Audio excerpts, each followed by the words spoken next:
This interview is being presented by Intimidation Clothing. Impose your will. Uncivilize. Don't talk about it. Be about it. Be a beast among men. Adrenaline Training Center. Up your game. Change the way you train. TheDailyPunch.net. Have you gotten your Daily Punch? Area 51 Fight Gear and MMA Mind Power. Late Night MMA Radio is live Monday and Thursdays, 10 p.m. Eastern, 7 p.m. Pacific. Call into the show to win MMA merchandise. www.latenightmma.com. Join the revolution. Good. Good stuff, man. Good stuff. So what have you been doing tonight? Just got done teaching the class, doing some training, running the pit, just what I do. That's how I roll. Good stuff. Before we get going, I'm a simple karate guy, bro. That's all I do. That's right. So before we get going, I think I read on Twitter you were out at the school in Las Vegas? No, I was just asking for next time I come out where a hill was so I could run, and everybody thought I was out there. But I'm just looking for a hill out there so I can so I can get my wheelbarrows going. Okay, man. So let's talk about Australia. How was the trip? The trip was good. It was a long ride, but a good trip. Very productive trip. We had two fighters.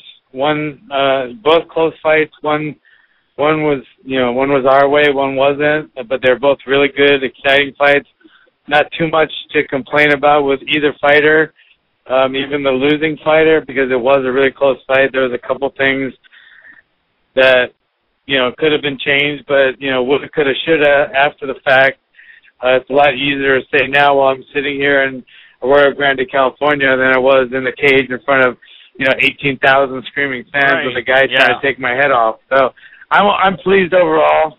I could have been more pleased, but I definitely could have been less pleased, and I'm glad everybody's okay. Nobody got hurt, and the fights were competitive and close.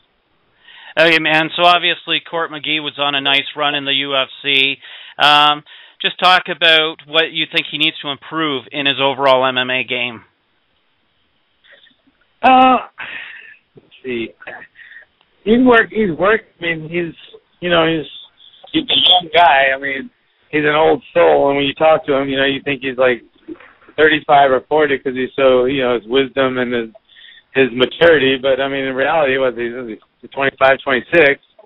So I mean, I don't know what has he got. I think he's we're gonna work. We're gonna work on everything. His wrestling is really, really good. His jiu-jitsu is really, really good.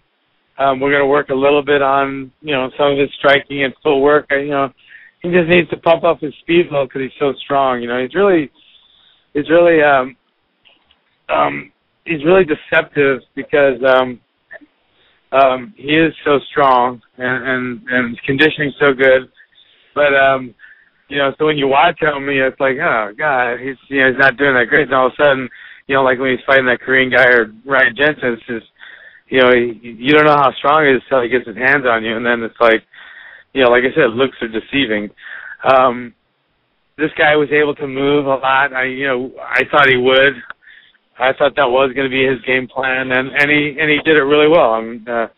Philip and his coach, Longo, did a great job in training for that fight, and they had the perfect game plan for Court. And Court, like he did in the third round, if he could have done that a little sooner, wow. And, would have been a different game, but he didn't. And, like I said, every fight, one guy's going to win, one guy's going to lose. But, Court didn't come out ahead this one on the W, but he definitely showed everybody how tough he is, how strong he is. And, in the last round, they showed that he did have the, whatever skills and et cetera to win. He just, he didn't that night. And credit to Philippou for having a great game plan, great coaching, and a great fight. So that's all. For sure, man. And we had you on the show back in November. And, of course, we asked you the typical Chuck Liddell questions, the Tito Ortiz questions. But you're a karate guy. So I want to know your opinion on Lyoto Machida. What's the question? Is there a question? I didn't hear it. Well, just want to know what your overall opinion is of Lyoto Machida, his game overall. I think his game is a karate-based game, but he happens to be a jiu-jitsu black belt as well, and I think he has speed and power and timing, and I think he's a top-ranked fighter, top-of-the-line fighter, people as good as him, then they lose one fight here or lose a fight there. People forget, they're fighting the best of the best in the world, and in MMA with so many variables, anyone can lose at any given moment, and I think he's a great fighter and one of the most exciting fighters to watch. He's definitely one of my favorites. For sure, man. And we've had tons of fighters on, tons of trainers on, and we always used to ask the guys to tell us a street fight story. And last time you were on, you told us a kick-ass street fight story about you kicking some dude's ass in high school in Hawaii. You got any other good stories? Junior high school. Junior high school. That Even was junior better, high man. school, yeah. So you want to know another street fighting story? If you got one, bro, because your stories are okay. good. They're good. Let me think. I'll think of a good one. If I go back to high school, I'll think my bouncing days. One of my favorite bouncing fight stories was I worked at a really rowdy bar in LA, and it was really fun to work at. It was like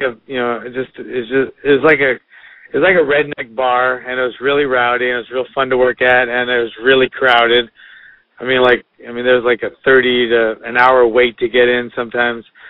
But our owner of the bar was, instead of, being, conservative and telling his bouncers don't ever fight, he wanted his bar to have a rowdy reputation. He wanted to have a reputation of having the baddest bouncer in town. So he would tell us, hey, if somebody mouths off to you, take them outside and beat them. If somebody lays their hands on you, you beat them. You let everybody know, that our bouncers are the toughest in town. He did not care about lawsuits. He didn't care about anything. So, wow. I wasn't quite as rowdy as he wanted me to be, but I did kick a guy out once. And after I threw the guy out, the guy said, all right, I'm out now. Let's fight. I was like, nah, I don't want to fight you. But the manager of the bar was standing right behind me.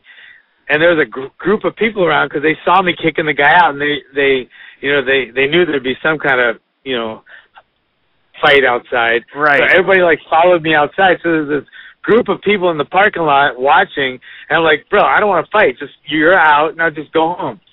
And the guy's like, what's the matter, man? I kicked your fucking ass. And the manager of the bar was standing behind me. He's like, John, he's making us look like punks. You got to punch him. I was like, bro, I don't want to fight with this guy. I just want him out of here. So the manager's going, Johnny, you got to hit this guy. I was like, I don't want to fight him. He's going, you're a punk, man. I'm going to kick your ass. And so I was like, I don't want to fight. So finally, he lays his hands on me, and the first thing I did was I just grabbed his head and I pulled it down. I started kneeing him. And he hit the ground, and he's just laying there, and I happened to hit him in the body with one of my knees real hard. And he's on the ground. And I guess he heard the manager calling my name, so he goes, oh, shit, Johnny. Oh, shit, that hurt, Johnny. And everybody there, the manager was like, yes. But anyway, that was always a funny story to me. That's a great story, man. Okay, one last question here. Can you just tell us a little bit of some of your up-and-coming students that we should keep an eye on? Okay, I got a bunch. And Courtnall McGee is up and coming. He's going to be coming up a lot more just because people don't realize he's an 85-pounder, 185. He deadlifts almost 620. Wow. Okay, he can run a mile in under 6 minutes. He can row 1,000 meters. This doesn't mean much to most people because they don't know about rowing, but sure. He can row 1,000 meters in 3 minutes and 15 seconds. That's up there. And he's not a rower, he's a fighter. Right. So the guy he is a machine. He's a cardio and a strength. He's just working on getting the snap a little bit more for more knockout power, and you're just tweaking a couple things this guy is going to go from monster to just superhuman monster. Then we got, the stripper, Ramsey Nijum. Oh, his striking, he's such a good wrestler. His striking is getting off the hook, too. You guys saw him in his last fight. I mean, how strong he's looking at 55 and how good his striking is getting. It's only getting better. He's working really hard at it. Steven Seiler, I mean, the guy, just a laid-back guy. Doesn't even have to cut to make 45. He walks around there. And you saw what he did to the Micah, brothers. As much as I love those guys. I mean, he's out there. I mean, now I got Glover Teixeira. He's back from Brazil. Everybody knows about Glover Teixeira. Sure. Right? He just knocked out Rico Rodriguez. He knocked out Sojiku. He just got back from being exiled or whatever it is in Brazil. And he's been fighting heavyweight, light heavyweight. I mean, the guy is a beast. He hits like Mike Tyson. He wrestles really well, and he's jiu-jitsu. I mean, he wins, whatever game. I don't even know jiu-jitsu tournaments, but he wins them all over the place. I mean, he's one of the best jiu-jitsu guys out there. And like I said, and he hits like Mike Tyson. So, I mean, we got him. Then I got a guy named Mike Gahan that's, he's 2-0, but he's a really well-rounded fighter. I took him to American Top Team. He never even wrestled in high school, college, or anything, and he wrestled so well at American Top Team, they couldn't believe that he wasn't like a Division I wrestler somewhere. So we got Mike Gahan coming up. You got your school full of talent, man. Yeah, we got some really good guys. Richard Parra just won the state 145 amateur title, and he's just a buzzsaw. He actually stopped a guy while he was mounted. He's such a beast. Wow. So I got some good guys out there, but mainly my gym is just a karate gym where we just do karate with a little gi on, and we throw some punches and kicks and do some squatting position and the horse stance, and that's pretty much what we do. And then sometimes we kick a little ass. Good stuff, man. Would you like to mention any of your schools or promote your Twitter or Facebook? My Twitter is Pit_Master. Okay. And my website is thepit.tv. Good stuff, John. Thanks. All right, bro. Okay, thanks, man. Thanks, guys. See ya. Yeah, bye.